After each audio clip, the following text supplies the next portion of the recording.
Dr. Robert Gray. I specialize in facial plastic and reconstructive surgery, and I have offices here in Manteca and also in Pleasanton. So as mentioned, I'm dual board certified in head and neck surgery and facial plastic and reconstructive surgery.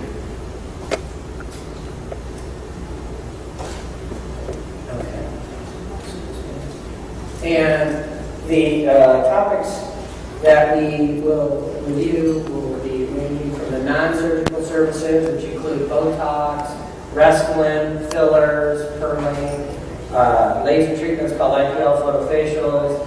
There's a skin tightening device called Thermage, laser hair and spider vein removal, facial resurfacing, and overall just good skin care.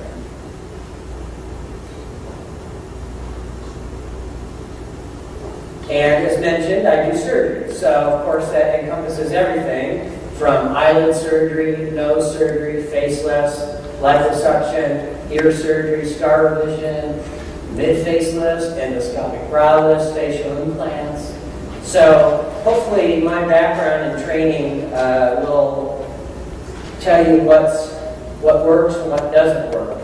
You know, there's a saying that if all you have is a hammer, everything in the world looks like a nail.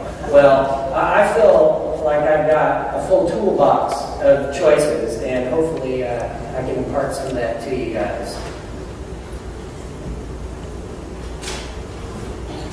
So, as was mentioned in the introduction, it's in the news, it's on the media, and everything that you read, it can be very confusing. When I go to meetings and there are 1,000 lasers out there, you don't even know where to start. But I have a lot of experience in all this, and I can kind of determine what's good and what's bad, and hopefully I can help you decide that as well.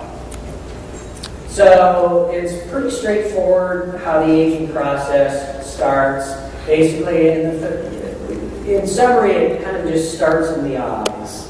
And then it goes to other parts of the face, but the eyes are some of the first areas to start, with drooping and some little crow's feet lines on the sides, and that little 11 line that we develop between our eyebrows. And then it can advance and extend to, in our 40s, our brows start to get a little bit heavy. We're not really seeing much of the nasolabial folds, but we can just a little bit here, early jowl formation. And then in the 50s, the eyes and then other parts of the skin are starting to notice some changes, the deeper creases in the face and skin, and the jowls, and start to get a little laxity in the lower neck area. And the 60s,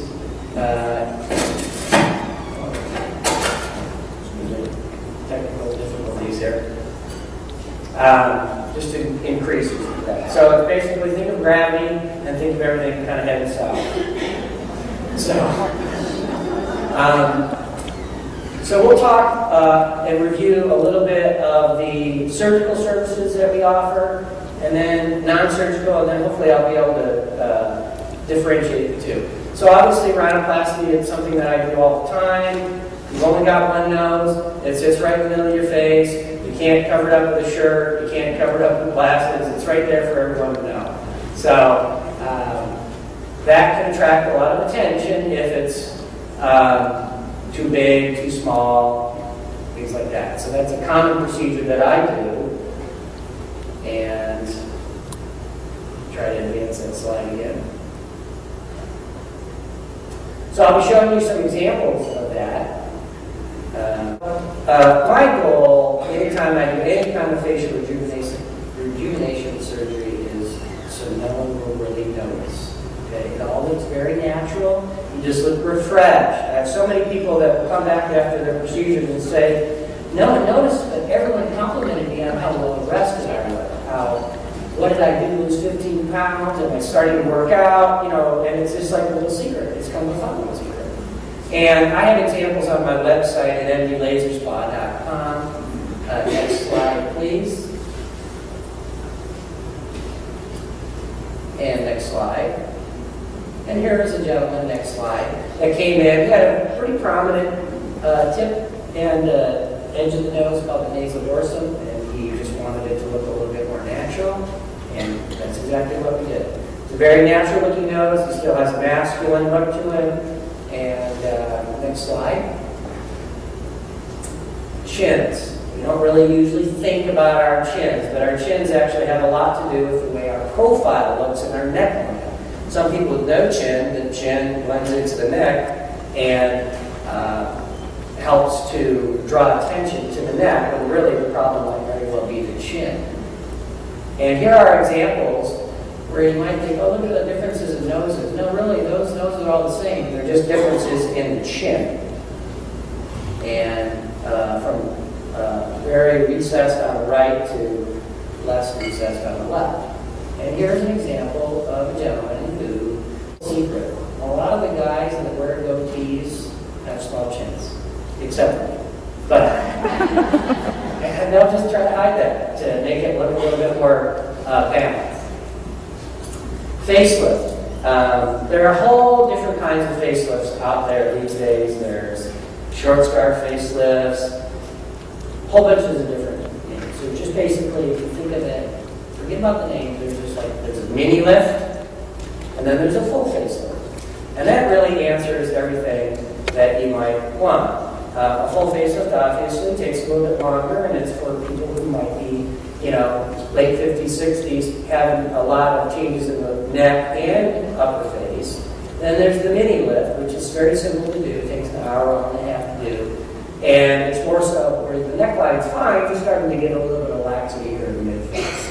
Okay? All these people came up with all these little fancy names, but there's really only two kinds of facelifts.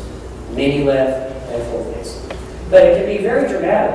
I'm kind of partial to surgery. I like surgery. I think it works great. But there's a lot of people who that's a four-letter word to them, and they don't even want to consider it. So we've developed all these other options for people to consider. So here's an example of a lady. Look at that neckline. That's greatly improved. She was in her mid-50s. Here's a lady. This is dramatic. This is dramatic changes. You cannot get that with any laser. That's the same person. Left is before, right is after. She was actually a grandmother in her 60s, and she acted like a 25-year-old. So she had so much energy. It was amazing. And just wasn't shown that on the outside. So she wanted the outside to match the inside, and now it does. And she's very good. Or, if that isn't fit your budget, it's certainly just I'm sure it's out there. And for the guys, I was in the newspaper a few years ago about senior citizens, what kind of procedures they're having. And this guy only cared about his neck and couldn't button his shirt. And next slide, please. And I kind of refer to that as a term called a little turkey gobble. So that took 1 hour to do. And he is very delighted with the procedure. Okay. Next, we're going to talk a little bit about liposuction. Sometimes it's not just skin, but it's skin and fat. And you gotta get rid of that fat, and that's 20 minutes in the OR for that. And she had a little chin implant, and look at the big difference. Talk about that chin that blends into the neck. Now she's going to have a neckline that's going to be much better to hold her whole life. Eyelid surgery, as I mentioned earlier, that's one of the early changes that we have with aging. And your eyes tell a lot about you. You're looking at people, and if they have dark circles under them, or they look tired, people think you might be angry at them, and you're not angry. They're asking you, are you tired? No, I slept fine. I'm sure we get that. And I'm 45. I definitely get that stuff. So, okay. And here are some examples of people that had procedures to correct that. So, hour and a half to go from the left to the right. She just looks much more alert. She was late 40s when she had this. And she's delighted. It just looks so much more restful for her. Next example, a lady in her early 50s. Okay, I can't back that